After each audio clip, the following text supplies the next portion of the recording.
Bonjour à toutes et à tous et ravi de vous retrouver pour parler aujourd'hui du bilan de l'année 2028, ce que j'appelle un enfoiré. Et oui, une année complètement ratée et complètement gâchée avec même une catastrophe évidemment bien sûr humanitaire liée à cette pandémie horrible qui a causé 1,8 million de décès à travers le monde, un drame humain bien sûr, et puis parallèlement une récession mondiale historique. On va commencer tout de suite avec, on le voit sur ce graphique, et bien là c'est l'évolution du PIB mondial. Donc on se souvient que la croissance mondiale de 1980 à 2019 c'était 3,5% par an, hors inflation bien sûr, et puis ensuite regardez voilà le drame de 2020, moins 4,1% de baisse du PIB mondial, c'est du jamais vu depuis la Seconde Guerre mondiale. Vous voyez ici en 2009, la dernière récession, on avait une petite baisse du PIB mondial de moins 0,1%, pas grand chose. Là c'est vraiment un drame qui va bien sûr générer une augmentation du chômage, une augmentation de la pauvreté, des crises sociales et sociétales à travers le monde, donc il va falloir gérer tout ça. Mais ce qui est encore plus fou, c'est que le pays de là d'où tout a commencé finalement s'en tire mieux que les autres. C'est ça qui est fou, c'est qu'on a aujourd'hui, ça c'est l'une des grandes nouvelles également de 2020,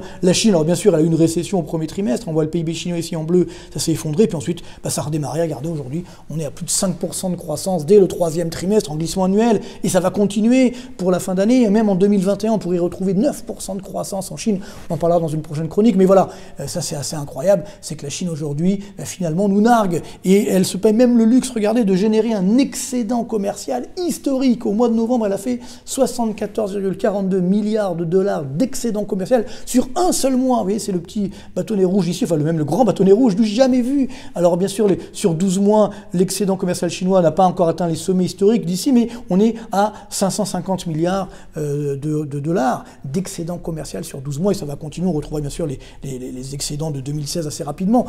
Oui, c'est complètement fou. C'est-à-dire qu'on n'a rien compris finalement, cette crise, elle a renforcé l'économie chinoise. Alors, et finalement, même le monde émergent également, on craignait beaucoup pour lui. Alors certains vont souffrir, mais regardez l'Inde, qui a connu une très forte récession au deuxième trimestre, c'est la courbe bleue ici, le PIB, redémarre. Les indicateurs avancés montrent que l'Inde également pourra redémarrer très fortement. Donc on voit cette résilience des pays émergents, du monde émergent finalement, du moins de certains, surtout la Chine et l'Inde, les deux locomotives de la croissance mondiale, qui finalement ont bien résisté à la crise.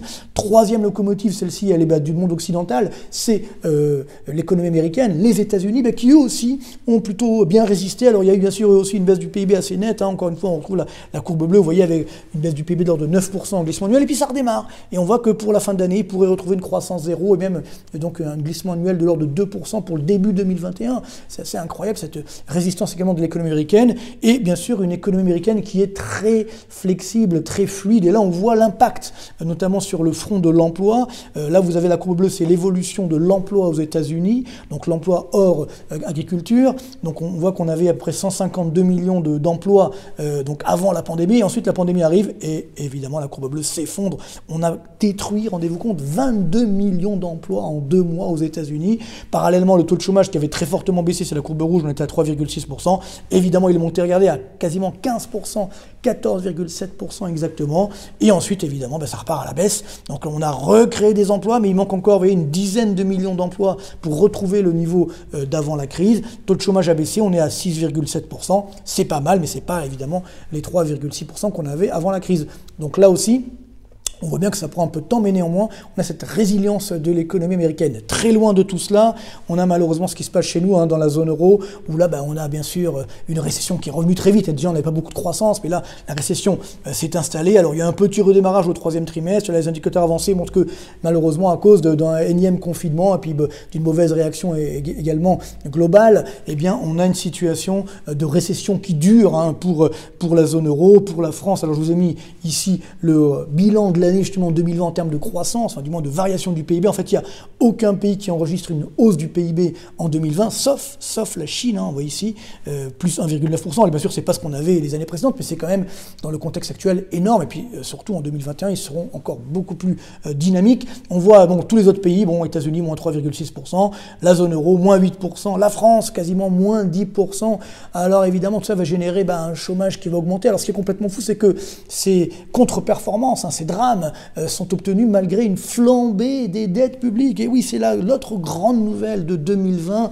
On voit ici les chiffres, alors vous le regardez dans le détail, mais on voit qu'au deuxième trimestre, vous voyez, si je prends le Japon, 245% de dette publique, mais le Japon, c'est une économie à part, complètement fermée, qui s'autofinance, qui n'a pas besoin du reste du monde, alors que les autres pays, regardez, la France, 114% au deuxième trimestre, on est au chiffre du troisième trimestre, on est maintenant à 116%, et pour la fin d'année, on sera à 125% de dette publique par rapport à notre PIB. Les Allemands ont augmenté, bien sûr, mais ils sont à 80%, d'où l'intérêt d'avoir fait des efforts avant la crise, parce que c'était ça le problème. Vous voyez, nous, fin 2019, en France, on était déjà sur un niveau de quasiment 100% de dette publique, donc voilà pourquoi on n'avait pas les moyens pour vraiment relancer la machine d'un point de vue efficace. Et autre nouvelle de 2020, la France est devenue, pour la première fois de son histoire, le premier fournisseur de dette publique de la zone euro. Avant, c'était nos amis italiens, et puis là, comme la dette publique française a beaucoup plus augmenté que la dette publique italienne, qui a également augmenté, bien sûr, mais pas autant que nous, et bien voilà, nous sommes numéro 1. Aujourd'hui, la dette publique française, c'est 24,1% de la dette publique totale de la zone euro, donc devant l'Italie, devant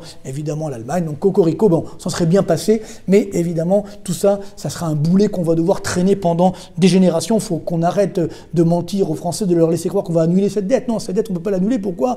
Parce que, justement, elle est notamment au bilan de la Banque de France, et parallèlement, donc si on la détruit, ça veut dire qu'il faudra détruire de la création monétaire, de la monnaie en circulation, et ça, évidemment, ça paraît très compliqué. Alors c'est vrai que les taux d'intérêt sont restés extrêmement bas. Autre nouvelle de 2020, malgré cette flambée de la dette publique, c'est le taux d'intérêt de la dette publique française à 10 ans, on est autour des moins 0,2, moins 0,3, ça dépend des jours, mais on reste quand même sur des niveaux extrêmement faibles, extrêmement bas.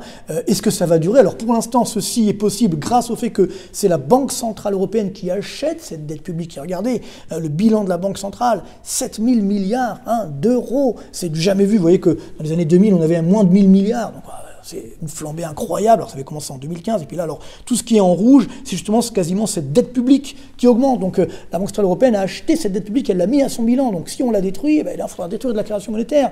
Puis surtout, si on détruit cette dette, les taux d'intérêt ensuite ils augmenteront très, très fortement. Donc ça, c'est vraiment le drame qui nous menace pour la sortie de crise pour 2021, mais on en reparlera avec un risque de remonter les taux d'intérêt. Et voilà, 2020, c'est aussi horrible parce que justement, en voulant éteindre l'incendie, on a rendu notre situation de la dette catastrophique. Parallèlement, cette planche à billets, bien sûr, de la BCE, mais également toutes les banques centrales l'ont fait, a réalimenté la bulle boursière. C'est là de grandes nouvelles de 2020. Donc là, on voit l'évolution du Dow Jones, c'est la courbe bleue, en bas 100 en 1997. Et vous avez la courbe rouge, c'est en bas 100 en 1997. C'est également donc, le PIB mondial, donc avec l'inflation cette fois-ci. Donc regardez, on voit qu'on avait avant la crise déjà un gap assez incroyable, une bulle qui s'était formée. Puis là, on a la baisse du PIB mondial. Là, on voit bien le crack de février-mars, donc qui a été justifié, en fait la courbe bleue revenait vers la courbe rouge, et puis c'est fini, évidemment grâce au plan Chabier, etc. C'est reparti à la hausse, et on a atteint même de nouveaux sommets historiques pour le Dow Jones. Donc la bulle s'est reformée. Alors bien sûr, en fer de lance de cette bulle, nous avons le Nasdaq, donc la bourse des valeurs de croissance, qui est également une bulle. Donc là, je vous ai mis pour comparer, en fait, la bulle qu'on vit aujourd'hui est à peu près la même qu'on avait vécue de 90 à 2000, c'est la bulle Internet à l'époque. Vous voyez, le Nasdaq avait augmenté de 1100%.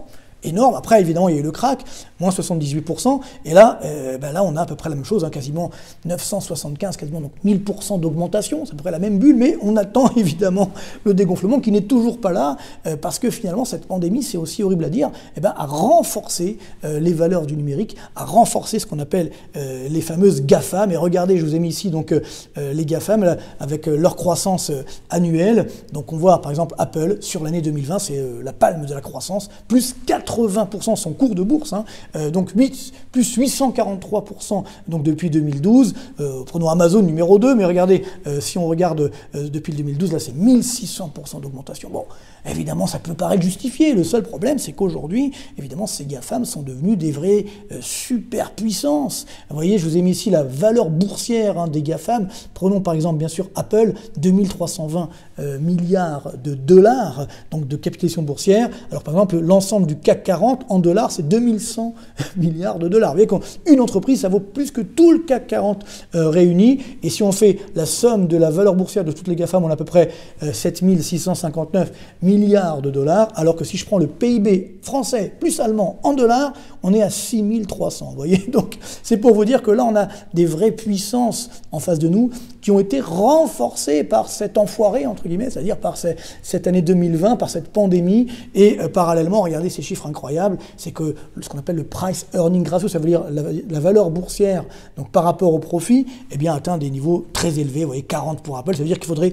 40 années de profit pour justifier la valeur boursière d'Apple. Pour Amazon, c'est 93 années de profit pour justifier la valeur boursière d'Amazon. Alors, si on regarde à côté des GAFAM, il y a également une valeur de 2020 qui a défié la chronique, on va dire ça comme ça, c'est bien sûr Tesla.